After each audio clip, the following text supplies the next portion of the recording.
Welcome to this afternoon's sessions here. Right now we have Joe Lucas making his PyCon debut here, talking about serialization more than pickling. Let's give him a nice hand.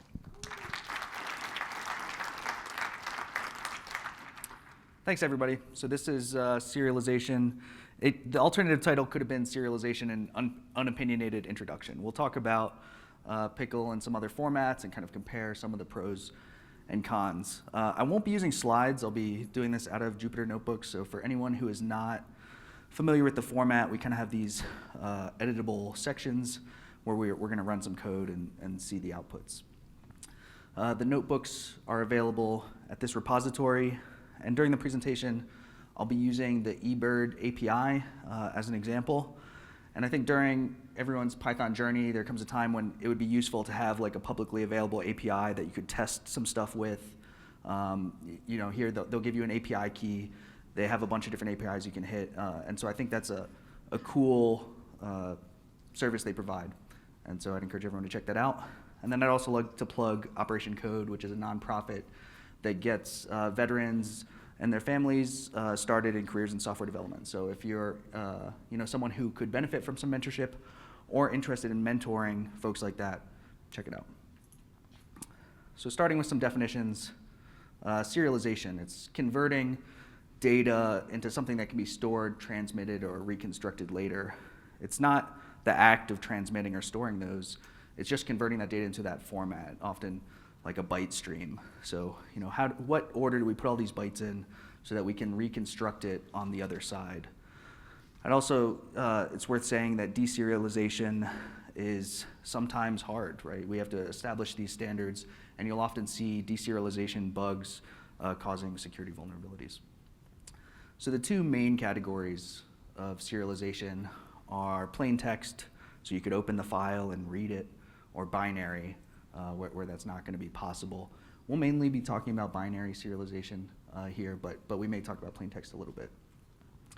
And so why might you need to serialize your data, or when are you going to do this? One example might be if you've spent hours training a machine learning model, how do you save that and use it later?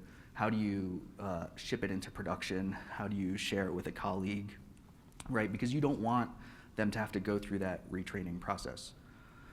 Or assume you've built some object in memory with costly queries, either expensive monetarily or through time, or time-dependent queries on changing data. So sure, you could save that data as a CSV or in some sort of database. But if you've kind of built an object around that data and done some post-processing already, you may want to save that intermediate representation. So that you could share with colleagues, for example. Or, I think the most widely used reason for serialization is transmitting data between two parties, right? When data goes over a network, it needs to be in a byte stream. How do we put these bytes in order so that they can be read correctly on the other side? So we'll take a quick look at the API, right? We're just going to make a request for recent observations in Utah and look at the first result. And this is just so we kind of understand the scenario later. So the API gives us a bunch of things back. We'll be looking mainly at the common name. So here, the first bird returned to us was a Woodhouse's scrub jay. I have no idea what that looks like. But here's the Latin long where it was seen. And so this is the shape of data we'll be processing in this scenario. So the scenario here is we've built this bird counter class, and we might instantiate some objects. And we want to serialize the class so that our peers don't have to make the same API call or do the same calculations. And so the class has this variety attribute, which is just a list of every variety that the eBird API returned. And then we'll build some tuples of the lat long locations. So here we'll instantiate that class to an object B, and call the getBirds method, and then kind of inspect some of those attributes. So in this example, there were 266 birds that you can see here. And we'll use these attributes as our way to kind of prove or check that the deserialization is happening correctly through these various methods that we'll review over the course of the presentation. In this case, the entire process of constructing the object and calling the method only took on the order of milliseconds, but imagine you're making database queries to many databases, fusing that data together, right? That could take hours. And so that might be a case where you need to serialize so that you don't have to do that work again. So in the Python standard library, we have pickle. And pickle has a lot of great functionality. It's very user-friendly. To write an object to a pickle, we just need to open a file that we can write binary data to and dump our pickle. Jupyter has this file explorer functionality here, so we see now we've created this bird.pickle object. Now we'll load that pickle back in to make sure that it is what we thought it was. So it turns out we can take that binary blob, load it back in, and it is the same thing. There are still 266 birds. The first one is still a Woodhouse's scrub jay. Now, one of the use cases I mentioned was collaborating with a colleague, so let's share that pickle with a friend.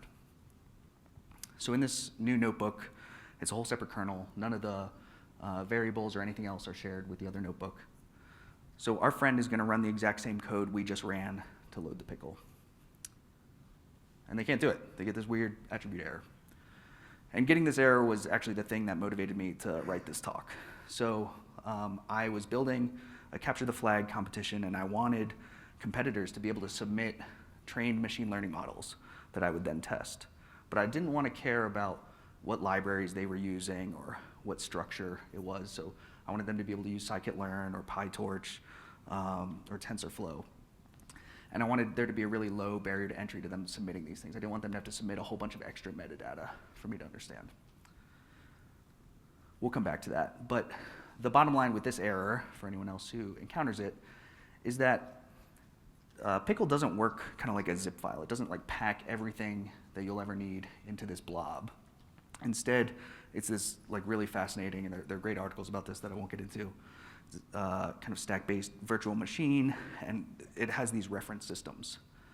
So over here on our friend notebook, our friend actually needs to know what a bird counter object is. What does that class look like?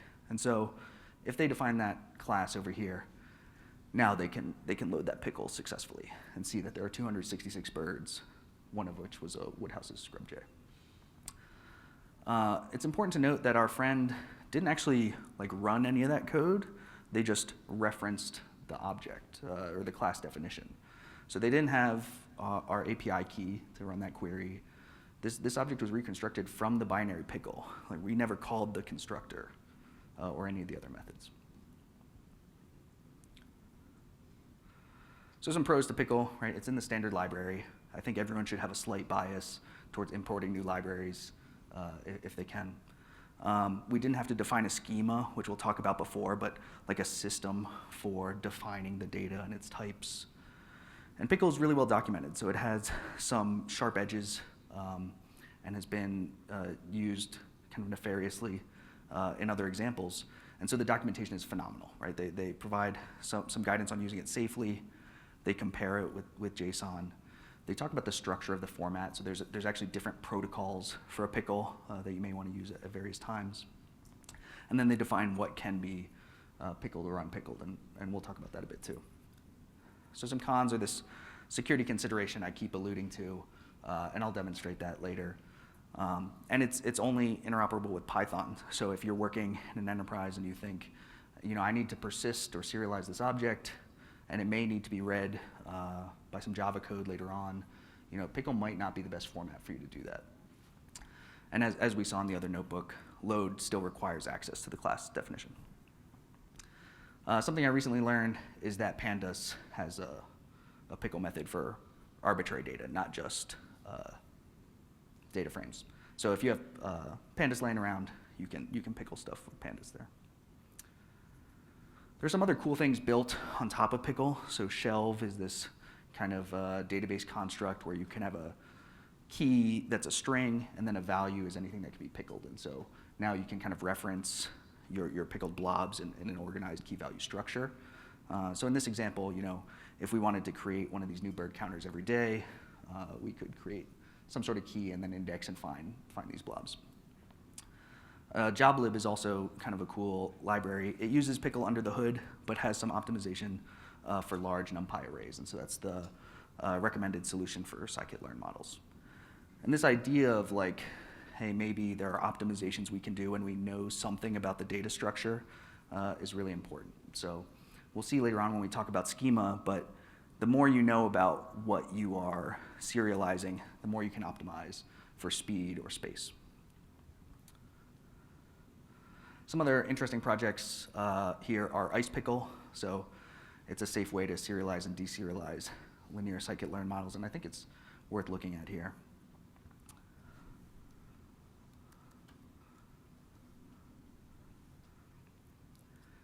And this builds on this concept of knowing what you are serializing and deserializing. So they use this H5 format, but every scikit-learn linear model is just going to have coefficients, intercepts, and potentially classes. And so we can use that structure and dump it into a serialized format and know exactly how we want to pull it out. And the whole point of icepickle is that it avoids some of the other functionality in pickle that makes it potentially unsafe. Trail of Bits also did a ton of research into, specifically security research into pickle, and they offer this tool, pickling, that allows you to do some security analysis of pickle. Now we'll move into some alternatives. So dill is a drop-in replacement for pickle. So you use dump and load the same way. It has an expanded functionality, so you can even save an entire interpreter session, not just one object. And the primary usage is to send Python objects across the network as a byte stream. And so dill is what I ended up using for that capture the flag example. Any competitor could just package their classifier in dill, and I'd be able to use it on the receiving end. In this case, we made a slight modification to the bird counter. We're calling it a dog counter, and the only reason for this is to show that our friend has no knowledge of a dog counter, right? They don't know how to reconstruct that object. And so, we'll initialize one here at D and see how many dogs there are. It turns out a dog is the same thing as a bird, so there's still only 266. And then we'll dump that out to a dill. And our friend now, with no knowledge of what a dog counter looks like, can read this in and see that there are 266 dogs.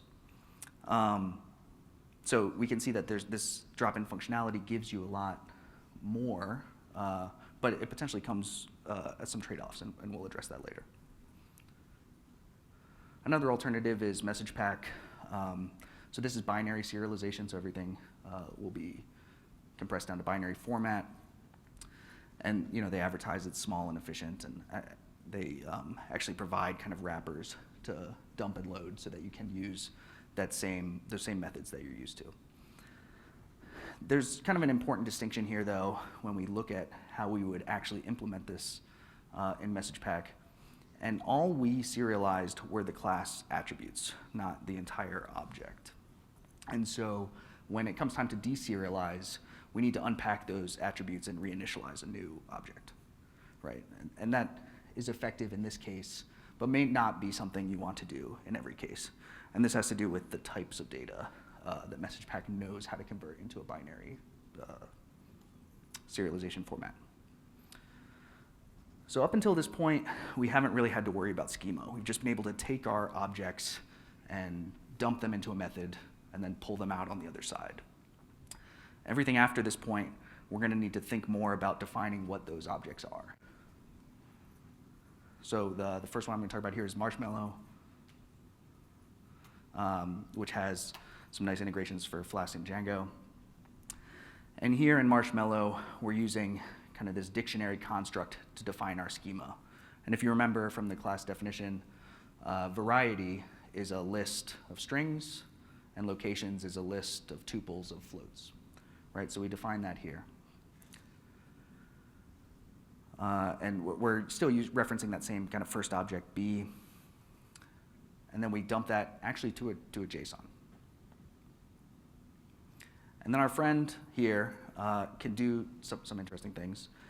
Here, our friend defined their schema as a class, but those definitions do need to functionally match.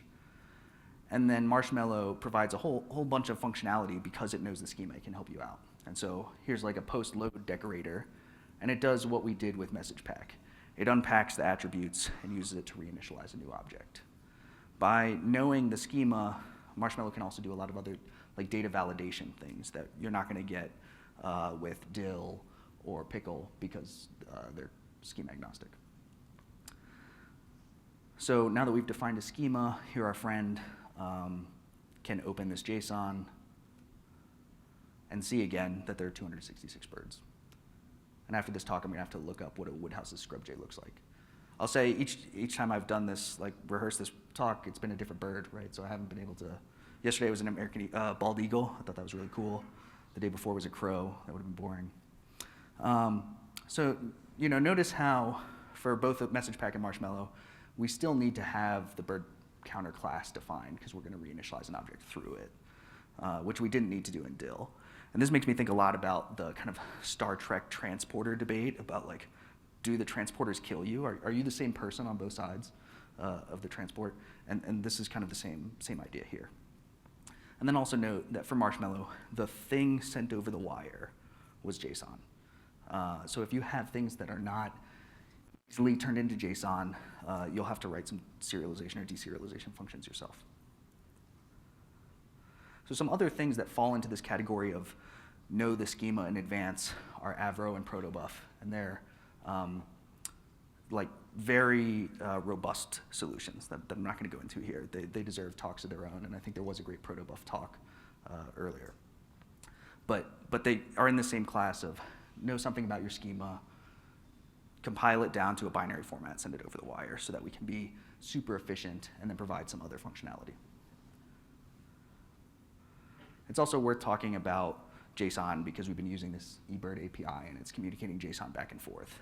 And I think there are a lot of great things about JSON. So it's human readable, it's very interoperable. You're going to find JSON read libraries in everything you use.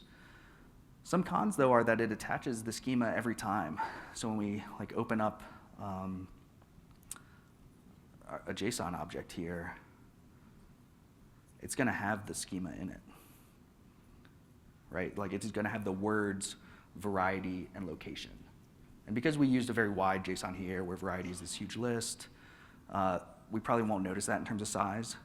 But imagine you had a very deep schema, and it was really just holding like binary values. JSON becomes very inefficient at that point.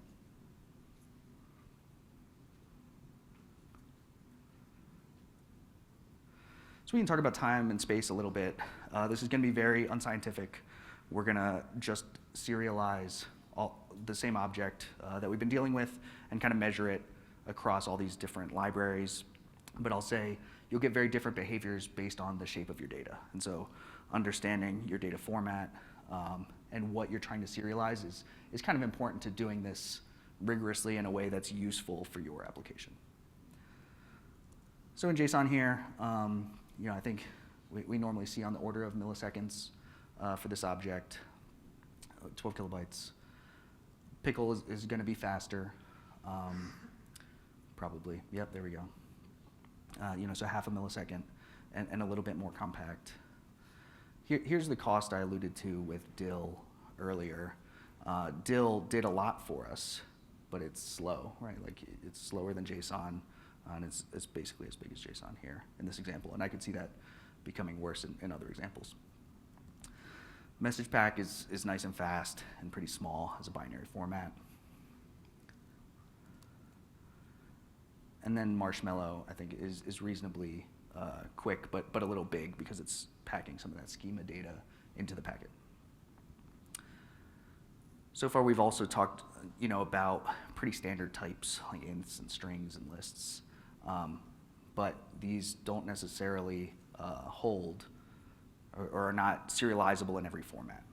So here, like a NumPy array cannot be serialized into JSON, and that's something you have to handle yourself. Or really go to NumPy, and NumPy is going to help you with that. We can try and serialize a function. and so JSON can't serialize a function. But if it's a named function, most of the time pickle can. There's some exceptions to that.